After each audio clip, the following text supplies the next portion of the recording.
The first question will be, what's the political stance of all the major political parties in this country towards what's the attitude towards this final flare of a conflict? Is there any differences? Can you detect any differences between the Conservative ruling party and, let's say, Labour or SNP? If you look at the front benches across the political party, there's unanimous condemnation of Hamas's brutal atrocities of civilians that took place. However, and there is current support for Israel. That may easily change once you have an increased number of Palestinian civilians that are displaced, or even if Israel conducts proportional responses, there will be civilian casualties inevitably as the conflict takes place in urban settings. So the current support is mainstream across the board. However, that may change very, very quickly.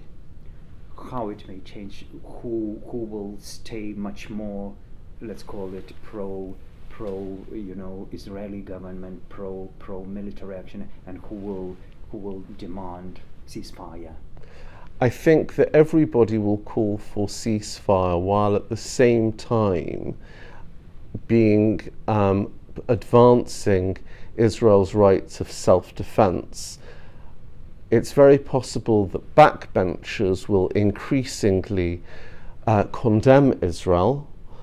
However, the frontbenchers will attempt to side with Israel and continually criticize Hamas, but that doesn't contradict them at the same time calling for ceasefire. Right. The impact in the UK society, do we see it already? The risk statistics today, actually, Sir Mark Rowling was talking about the incredible increase of anti-Semitic attacks, and also some important increase. I think 13-fold for anti-Semitic and 3-fold, so 300% increase on the Islamophobia attacks. Will we see this developing, and how worrying is that? Well, I think an important context to place that in is when we talk about Hamas or Hezbollah, we always refer to them as Iranian proxies.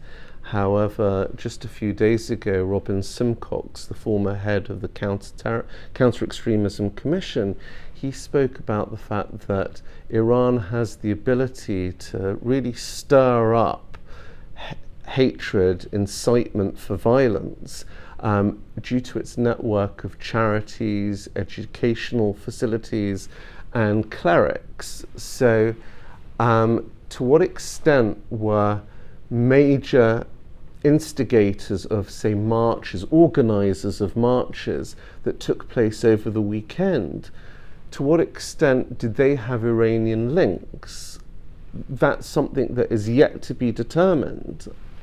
So there's a huge rise of anti-Semitism here in the United Kingdom, but some of it will be homegrown, but a lot of it will also be fostered by external forces that are fostering incitement and violence in the Middle East.